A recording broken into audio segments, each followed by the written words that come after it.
Hi guys, would you like to get intimate with me today? Let's peek behind the curtain, and I thought we could talk about some character work. Welcome to God is Woman the Musical, making the musical. So this is some behind the scenes. The runner shows that I am here for in Los Angeles in California, that I've been here for the last 2 months for, is starting in just over a week at the Elysian every Tuesday in July, starting on the 1st of July. God is on the Musical, currently a one-woman show by yours truly. I'm nervous, I'm scared. I hope people come. I hope people like it. I think I've sold about 8 tickets. But I'm excited for word of mouth to hopefully kick in. And I kind of wanted to show you some insights into behind the scenes. By the way, don't be put off by how many people are coming. Trust me, it's going to sell out at some point. I know it is. I just know it is. We're going to make it. If you could help with that by spreading the word, that'd be wonderful. I'll put the link in the description. So, God is on the Musical. The premise is, how different would the world look if the Bible had been translated by women? And if you look at current affairs and at the news right now, I think, men, you've had your 2000, you've had enough. Okay, put the guns down. Less war, more community. The show is based on Mary Magdalene and the Gospel of Mary Magdalene, which is a beautiful gospel. I recommend you read it and find it for yourselves. And the show is based on her and her journey. We follow her, my interpretation of an aspect of her life story. Now, Mary Magdalene's character, I very much wanted to just be me. I wanted just to be myself. I wanted it to be like a girl from the south of England, from London, like sassy, cool, doesn't give a fuck, swears a lot, but is cool as fuck, glamorous, super glamorous, loves makeup, gets fancy, gets dressed up, beautiful woman, sassy, cool, sexy, playful, gorgeous. But really important character traits for me was that she was confident, that she's assertive, that she's educated, and that she's cool. I just wanted to be cool, right? I didn't have to work very hard to find that characteristic. Anyway, so that's Mary Magdalene. So to get into her character, it's very easy. Now, we meet Mary Magdalene not at the very opening of the show.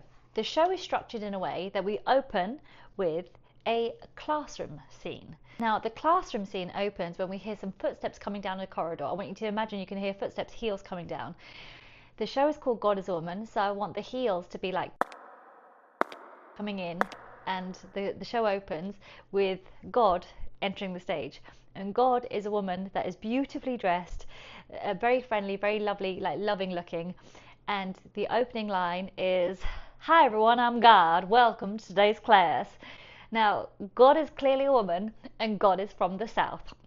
Now, the reason for that choice is I wanted God to feel very warm, very welcoming, very nourishing, very much like your favorite grandma, very much the kind of person, the kind of woman that babies smile at, that animals are drawn to, just like a loving, warm soul. And I thought, what's more warm, loving, and soulful than Dolly Parton? So God is based on a mismatch of Dolly Parton and Kim Cattrall, right? They're my two gods, like ideas for the character. And what I would really like is when I get the show to Broadway, is every season is played by like a different fabulous woman. So I would love, for example, Dolly Parton to play one season, Kim Cattrall to play one season, Dawn French to play one season, Whoopi Goldberg to play one season, Viola Davis to play one season, Hannah Waddingham to play one season. Like, I would love these women to play God. Like, that's the kind of weight of a character that I want to play God. And the musical set up in a classroom. And it goes, "Hi everybody, I'm God, and welcome to today's class. Everybody feeling good? Good." Now, a key component that I made for God is a couple of things. So God initially does some call and response with the classroom. So everybody feeling good? Good. Okay, you don't have to call me God all day, because I'm just covering this class, so you could just call me Miss. If you agree with something I say, you could just say, "Yes, Miss." Understood? Yes, Miss. Understood? Yes, Miss. Two reasons for that. I want the audience to behave like the class as well. There'll be an ensemble on stage as well. At the moment, it's just a one-woman show. So I'm using my audience as my ensemble. And so I'm teaching them to do a call and response and get involved and be very much part of the show. And I'm treating the audience like my class. But also, with God, she always rhymes. So God always speaks in rhyme.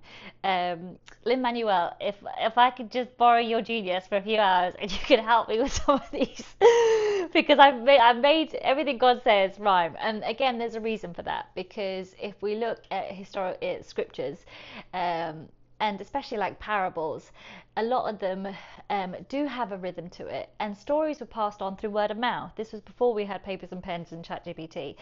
So stories had to be memorable. It's like nursery rhymes. You remember them, you'd sing along to them, they'd be easier to pass down. So what I really wanted is to introduce that quality of storytelling and historically passing on a story from generation to generation to generation. God is the only character in the whole show that rhymes. So whenever God speaks, she rhymes. So God opens up with the class with, for example, this is how God opens with the class. She goes, okay class, I'm here to teach this week's lesson, so let's start at the very beginning. A child goes, from the dinosaurs? No baby, from a man pretended time began.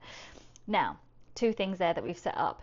Immediately we've introduced God as a teacher covering a class. Immediately we've introduced some call and response, and we've done an evolution joke, and that's one on the first page, right? So we've set up these things pretty quickly so the audience understands where they are. They're in a classroom, they're going to call and respond. We've done an evolution joke, let's hear it. I'm here to cover this week's lesson, so let's start at the very beginning. From the dinosaurs? No, baby, from a man pretended time began. Let's start from the Bible one, the holy book. See, if you had the money, you'd be taught to read and write. Now, history was recorded by those who knew how to use a pen, so the majority of history was recorded by men. So God speaks in rhyme, and then she introduces this idea that men recorded the books. The men come in. Let's write some holy books. I'd rather you didn't. We'll just take that as a yes. Though we're not that good at listening. Stuff we don't know, we'll just guess. I'll see what I've been working with. There's a ton of information, it's all very long, but does anyone stop to consider that maybe they wrote it down wrong? Let's start with their version of the Abrahamic religions. Oh, like, are you really going to go there, miss? Are you questioning God? My bad.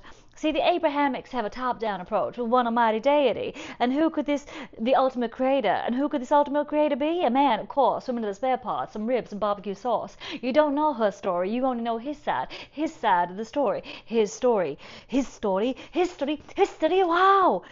And that's how we set up the class. That we're introducing the premise that maybe they wrote it down wrong. We've got a joke in there about the dinosaurs and evolution straight off the top. We've got a joke in there about history being written by men. It's his story.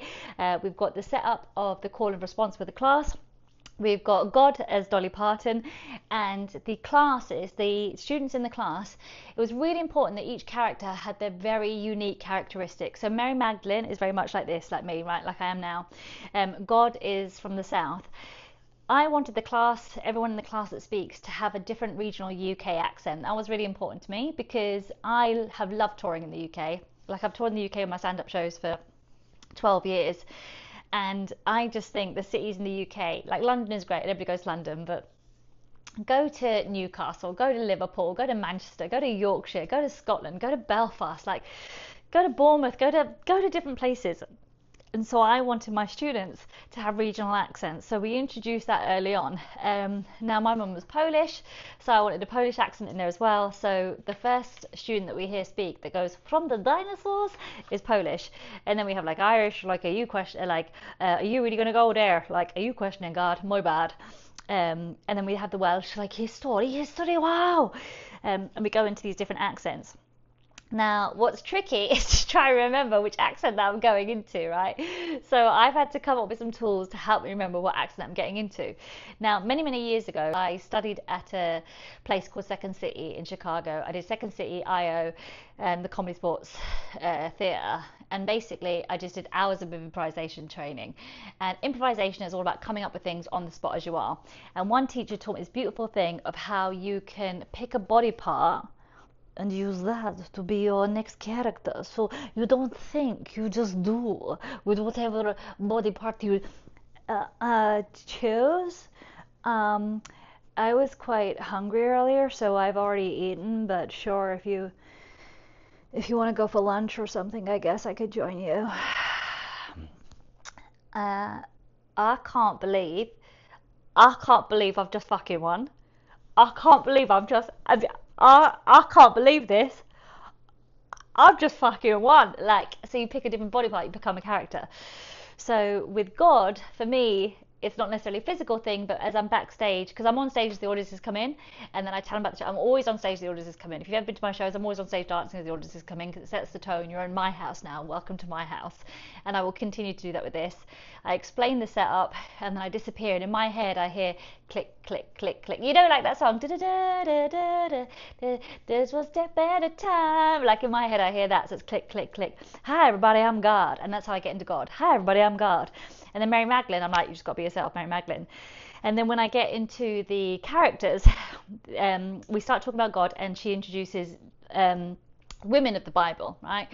So she looks at the Abrahamic religions. So she looks at Judaism, she looks at Islam, and she looks at Christianity, and she looks at those women, the counterparts, is how she sets this up. And we start with Judaism, right? So if you think about the counterparts, we look at Sarah, Abraham's wife, Khadijah, who was the Prophet Muhammad's first wife, and we look at Mary Magdalene. Now, the show about Mary Magdalene starts then properly about Mary Magdalene, but this is just the setup.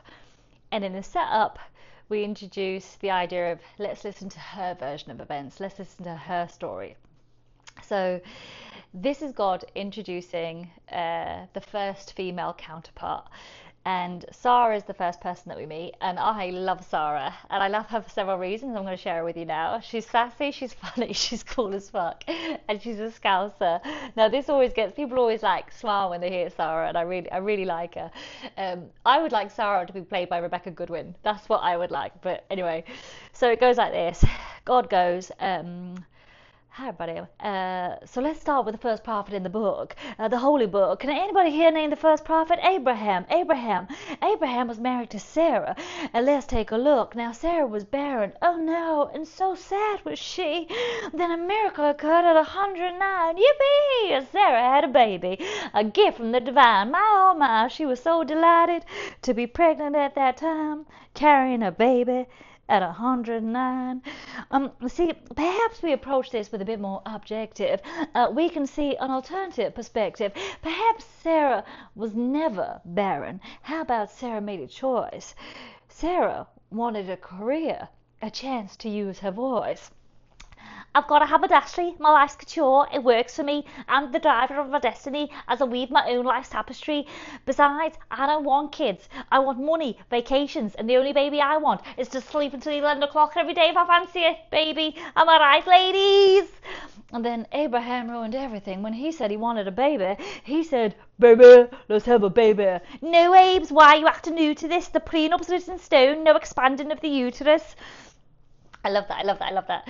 And it sets up the tone of the show. This sets up the tone of the show and how it's going to be. And the men in the show always talk like this. Like, I have them quite dreary, whereas the women are quite playful and upbeat. Apart from our main man, Jesus. Now, when it came to Jesus' character, I used to always also have him from London, because like Mary's from London, so Jesus was from London. And then when I started developing the show in Austin, Texas, there came a moment where, for some reason, Jesus' first line, he meets Mary, she opens the door and she goes, Jesus, and he goes, oh, hi there, Mary. Like, that's his first line, hi there, Mary. And for some reason, I was lost in Texas, and I went, and that got such a big laugh, right? Because the cowboy hat, I was the cowboy hat, guys.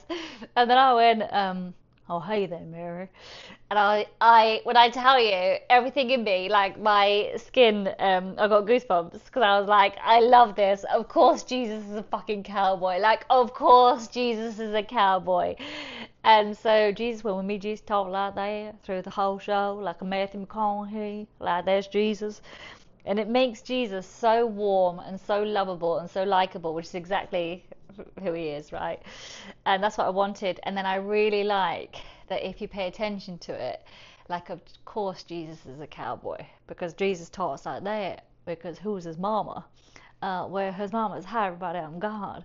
His mama's Dolly Parton. So of course Jesus is going to talk like that. And I really like playing with that, and I think the audience really like it.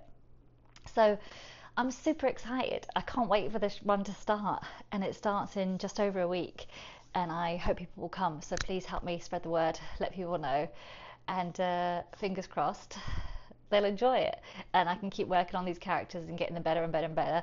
I'd like to get to a point where I can have some training with somebody that can help me switch between characters, because I want to get to the point where I'm completely off script, because at the moment this is my script. It's about 90 odd pages.